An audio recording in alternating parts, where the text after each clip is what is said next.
wounded GIs. B-17 pilot Kenneth Book. I have seen one hell of a bunch of sadly maimed fellows with legs gone, lost arms, deaf, blind, mental crack-ups. These are the boys who have paid the top price in this damned war. These are the boys that deserve the most, and if everything runs true to form, will get the least. These are the guys who have seen the worst of the war, and I hope to God we'll remember enough to keep us out of another one for the next few generations.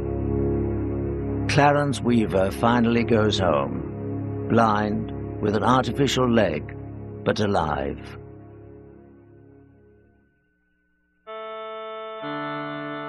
More than 8,000 military chaplains served during the war.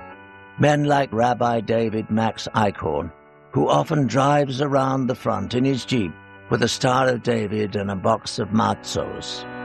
The Jewish men come to thank God that the enemy does not stand on our soil and that we stand on his. To pray that next year each will sit with his own family and will eat real gefilte fish and knedlich, and will hear a childish voice intone, Ma nishtana halayla hazeh, and will celebrate the deliverance of Israel from Pharaoh, Haman, Antiochus, and Hitler.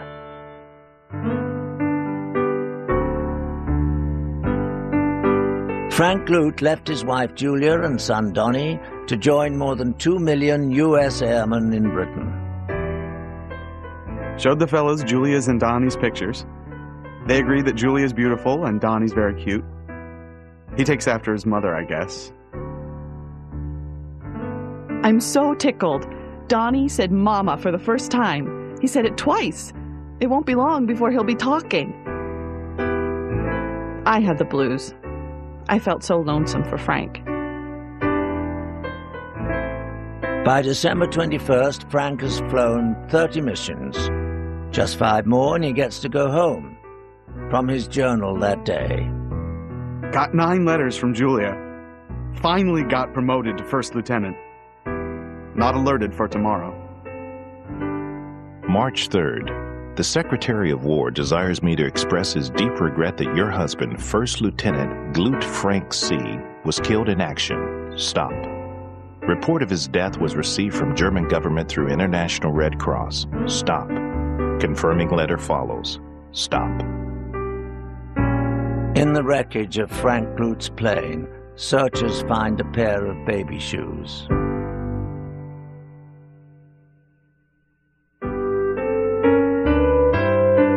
Sometimes all it takes to lift the morale of fighting men is a girl and a couple of donuts. Often close to the front, the American Red Cross sends out donut trucks with female volunteers. Maida Leonard Riggs writes home to Massachusetts. If I tell you I helped cook 22,400 donuts last week, you can figure out how many of those guys we see at 2 donuts per man. Dirty men, tired men, scared men, and lately, battle-fatigued men who don't talk but just take their donuts and walk away. Florence Holtman. 3 of us run a fine donut business here. The only realization a war goes on is when the planes have had a rough time, and then in a day or 2 you miss a bright-eyed boy, and nothing is ever said about it. The USO and its British equivalent ENSA entertain the troops. Thousands of artistes perform on everything from huge stages to flatbed trucks.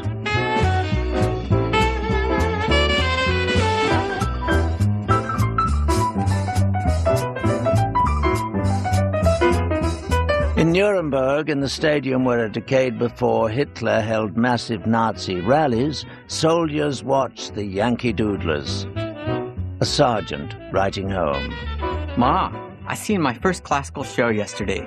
And boy, that sure was a good change from Mairzy Doubts and Shoo Shoo Baby.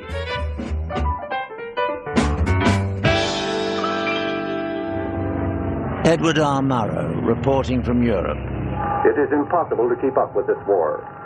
Overhead, the C-47s carrying supplies go in right down on the decks. The tanks on the concrete road sound like a huge sausage machine grinding up sheets of corrugated iron. And when there is a gap between convoys, when the noise dies away, there is another small sound, that of wooden-soled shoes and of small iron tires grating on the concrete.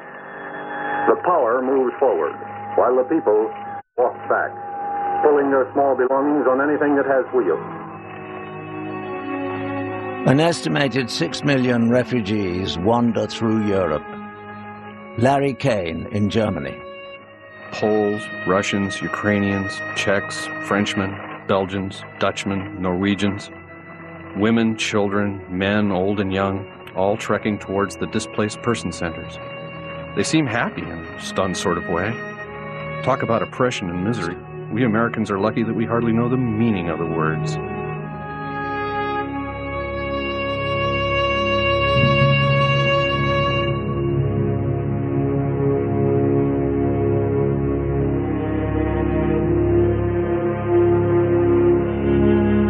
The Americans and British carry out horrific bombing raids on German cities.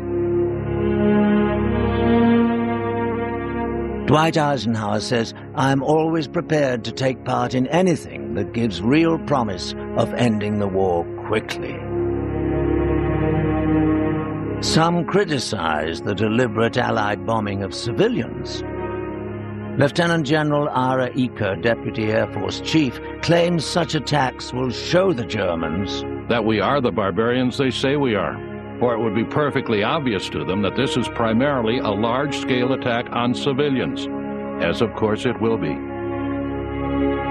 General Hap Arnold, commander of the U.S. Army Air Forces and Eaker's superior, "We must not get soft. War must be destructive and to a certain extent inhuman and ruthless." America and Britain dropped £5 billion of bombs on Europe, killing an estimated 650,000 Germans, predominantly women, children, and old men, in Dresden, Frankfurt, Hamburg, Dusseldorf, Cologne.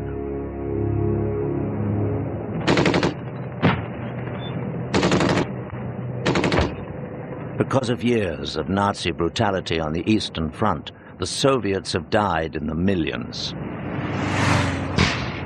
Wehrmacht soldiers believe the Red Army shoots all German prisoners in revenge, so they eagerly surrender to the Allies instead.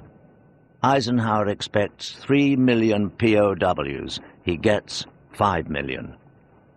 Aldegrazia. The Nazi flag at the moment is any sort of white cloth. Sheets and pillowcases wave in the conquerors of the Third Reich. Hitler is unpopular among civilians now that they're crushed. It took all of this to make them change their minds. On April the 11th, 1945, the American Third Army arrives at a place called Buchenwald. On orders of American command, residents of the nearby town of Weimar are brought to Buchenwald and led through the camp.